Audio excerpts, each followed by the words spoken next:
Vamos agora com entrevista importante. A gente vai conversar agora no CNN Domingo com o cientista político Rafael Cortez. Bem-vindo. Obrigada pela presença aqui hoje, Rafael.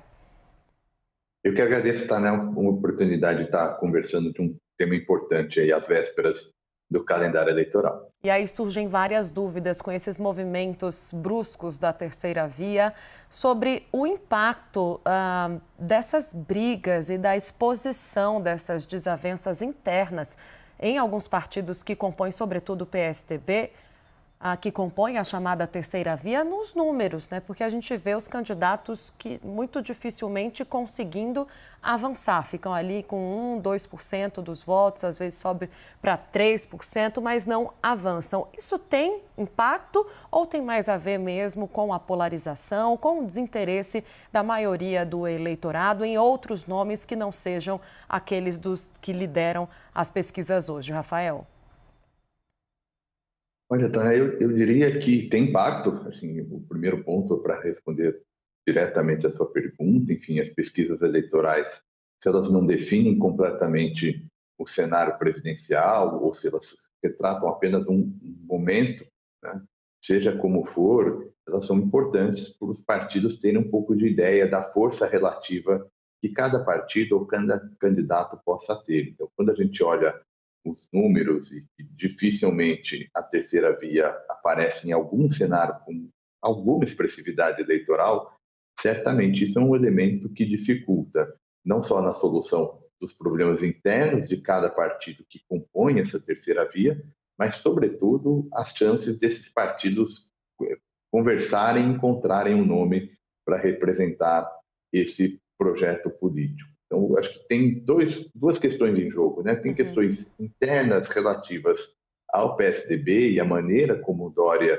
se movimentou para organizar esse projeto presidencial, e a gente tem questões mais estruturais, que têm a ver com o espaço da terceira via, que na minha leitura é muito diminuto, isso independente de qual candidato vai aparecer, se é que vai ter um nome para unir essas forças partidárias. Então, acho que são essas duas considerações que estão por trás desses movimentos que a gente tem visto, que basicamente apontam para, no mínimo, uma dificuldade grande de chegar a um acordo para gerar uma candidatura competitiva.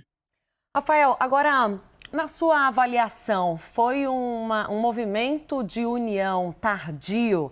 Quer dizer, esses partidos demoraram para buscar uma solução que não estivesse dentre os polos hoje concorrentes, Lula e Bolsonaro? E mais, eu te pergunto sobre justamente Bolsonaro e Lula também, que precisam chegar mais ao centro. Muito tem sido feito, né, dentro das campanhas, tentados fazer na moderação dos discursos, pelo menos, nos aconselhamentos que estão sendo dados aos dois pré-candidatos, mas a gente vê também com eles a dificuldade de alcançar partidos que estejam mais ao centro. Ou seja, foi um movimento, na sua opinião, que demorou a ser feito não só pela chamada terceira via, mas também pelos outros dois candidatos que hoje, polarizados, ainda assim, precisam desses votos moderados? Olha, Tânia, vamos começar pela terceira via. Acho que demorou, mas não demorou por um acaso, né? Demorou como já um retrato, já como um sinal de que não é trivial, na eleição de 2022, se lançar um projeto alternativo a PT e a Bolsonaro. Já não é tão fácil, na verdade, lançar em eleição presidencial. Haja visto a última eleição de 2018, ela também não teve uma terceira via competitiva, mas, sobretudo, em 2022, que é uma eleição que vão estar frente a frente dois nomes, um presidente e um ex-presidente, ou seja, dois nomes com uma taxa de conhecimento muito elevada, dois nomes que o eleitor já conhece, já formou, bem ou mal, a sua imagem. Então, é muito difícil de você conseguir entrar no mercado eleitoral com dois pesos pesados disputando uma eleição, sobretudo quando não se tem propriamente a razão desse projeto político, né? O que essa candidatura alternativa gostaria de passar, para além dos problemas em relação ao nome, ao candidato. A gente está primeiro discutindo o que essa terceira via poderia trazer.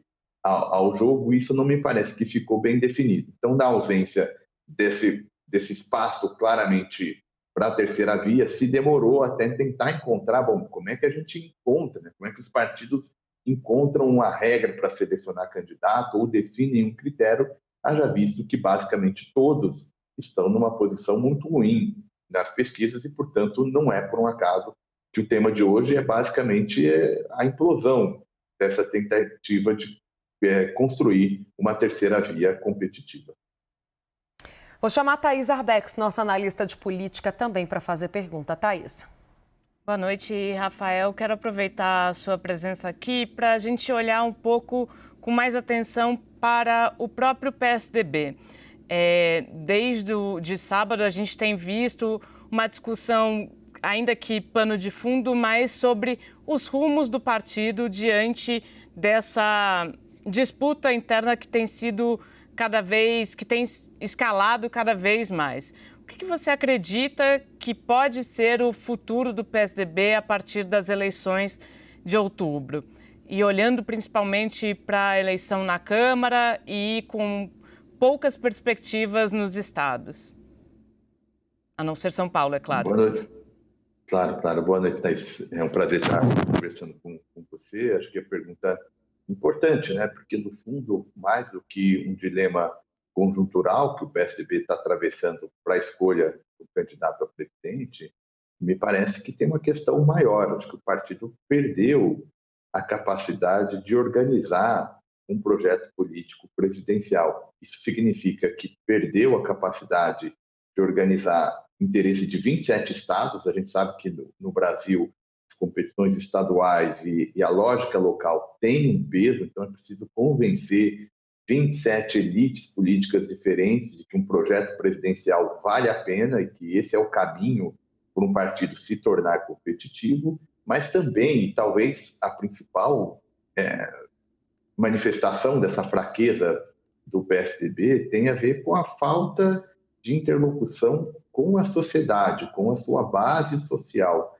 Eu acho que isso é muito ruim para um partido que provavelmente vai se tornar mais um. E quando eu digo mais um, vai ser mais uma legenda que não vai se organizar a partir da disputa presidencial, mas vai tentar fazer acordos a partir da lógica dos estados, né? Tentando construir, seja na Câmara, seja no Senado, uma bancada mais expressiva, mas pelos estados, não mais liderando uma competição presidencial, como o PSDB já fez e durante muito tempo organizou essa centro-direita, posto que ele não consegue mais fazer e a julgar pelos dilemas internos, dificilmente vai executar algo semelhante em 2022. Rafael Cortez, cientista político, te agradeço demais pela participação hoje no CNN Domingo Noite. Até uma próxima. Eu que agradeço a oportunidade, fico à disposição. Boa noite para vocês.